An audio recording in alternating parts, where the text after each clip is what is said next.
વડોદરા શહેરમાં આવેલ એસએસજી હોસ્પિટલની પાછળના ભાગે જેલ રોડ 3 રસ્તા પાસે જ સતત 4 દિવસથી સીસીટીવી કેમેરા અને ટ્રાફિક સિગ્નલનો થાંભલો પડી ગયેલ છે, જેની માહિતી મળતા જ સામાજિક કાર્યકર કમલેશ પરમાર દ્વારા તંત્રને જગાડવાનો પ્રયત્ન કર્યો હતો।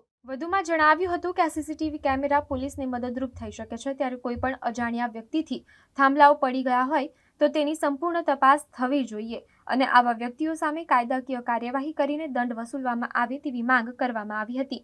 સાથે જ જે થાંભલા જે તે કોન્ટ્રાક્ટર દ્વારા લગાવવામાં આવ્યા છે, હલકી ગુણવત્તાનું મટીરીયલ વાપર્યું હોય તેવા પણ આક્ષેપો સામાજિક કાર્યકરો દ્વારા કરવામાં આવ્યા હતા અને વહેલામાં વહેલી તકે આ સીસીટીવી કેમેરા અને ટ્રાફિક સિગ્નલ લગાવવામાં આવે તેવી માંગ કરવામાં આવી હતી।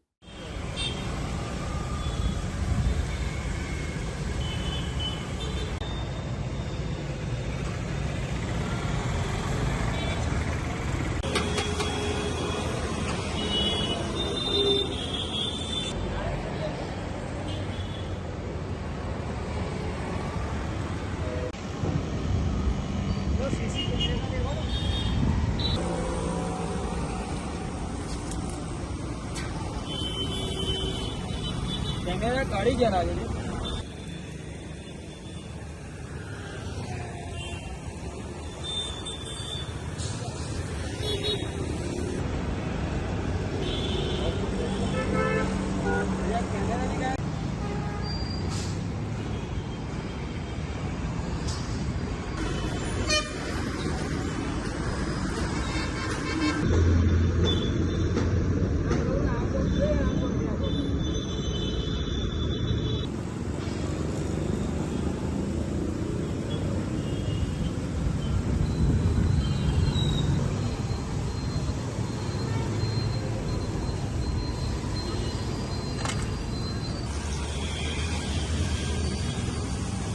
टेम्पो है तैयार होते हैं मार्केट पड़ो तो रात में लोग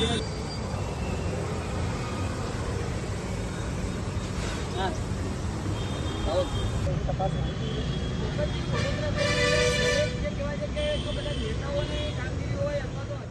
ચોક્કસથી વડોદરા શહેરમાં આવેલ જે એસએસજી હોસ્પિટલની પાછળનો ભાગ જે કહેવામાં આવે છે એ જેલ રોડ છે। જેલ રોડ પાસે જે મુખ્ય માર્ગ છે આ રોડ પર હજારોની સંખ્યામાં લોકોની અવરજવર થતી હોય છે।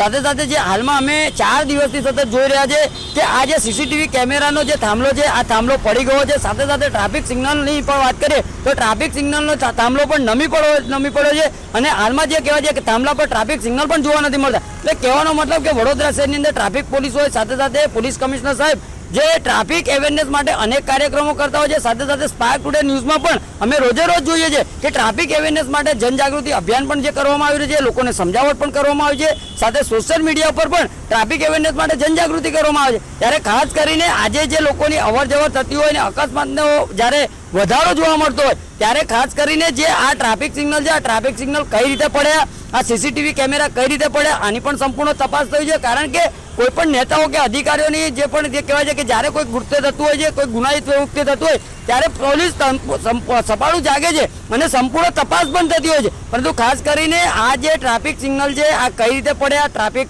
જે શાખાના અધિકારીઓ અહીંયા આગળ છે કે કેમ, અને આની સંપૂર્ણ તપાસ થવી જોઈએ અને વહેલામાં વહેલી તકે આ કામગીરી પૂર્ણ કરવી જોઈએ તેવી અમારી માંગ છે। માનો છે કે જે રીતે અહીંયા સીસીટીવી કેમેરા જે લગાવવામાં આવ્યા પણ સીસીટીવી કેમેરા નથી ચોરાઈ ગયા એવું તમને લાગે છે? હા, ચોક્કસથી હવે એ તો આપણાથી કહી ના શકાય કે ચોરાઈ ગયા છે, પરંતુ ખાસ કરીને પોલીસ તપાસ થવી જોઈએ। કારણ કે આ જે ટ્રાફિક સિગ્નલ છે આ ટ્રાફિક સિગ્નલ ઘણા મહત્વના જોવા મળે છે। સાથે સાથે જે કહેવાય છે કે સીસીટીવી કેમેરા છે આ સીસીટીવી કેમેરા પણ જ્યારે કોઈ પણ કૃત્ય થતું હોય છે, કોઈ પણ આરોપીને પકડવાનો હોય છે, કોઈ પણ અકસ્માત થતા હોય છે તો આ સીસીટીવી ફૂટેજનો ખૂબ જ ઉપયોગી સાબિત થતા હોય છે। એટલે ખાસ કરીને વહેલામાં વહેલી તકે આ જે સીસીટીવી કેમેરા અને ટ્રાફિક સિગ્નલ લગાવવામાં આવે।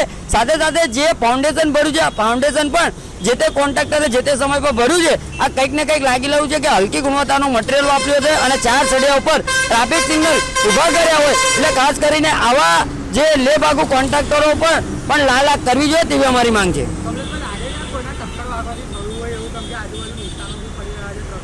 हाँ ચોક્કસથી એવું લાગી તો રહ્યું છે, પરંતુ આજે અહીંયા ગાડી તમે જોશો કે જે ટ્રાફિક સિગ્નલ અને જે સીસીટીવી કેમેરા છે આનો જે કહેવાય છે કે હાલમાં જે થાંભલા નમી પડવા એટલે કંઈક ને કંઈક લાગી રહ્યું છે કે કોઈ પણ વ્યક્તિ દ્વારા જે કહેવાય છે કે આને ટક્કર મારી હોય અને એ રીતે પડી હોય, પરંતુ ખાસ કરીને પોલીસ તપાસ થવી જોઈએ અને આવા જે પણ વ્યક્તિ હોય, આવા જે પણ ગુનાહિત વ્યક્તિ હોય તેને તાત્કાલિક ધોરણે તેને ધરપકડ કરવી જોઈએ અને કાયદાકીય કાર્યવાહી કરી અને દંડ ભરાવવો જોઈએ તેવી અમારી માંગ છે.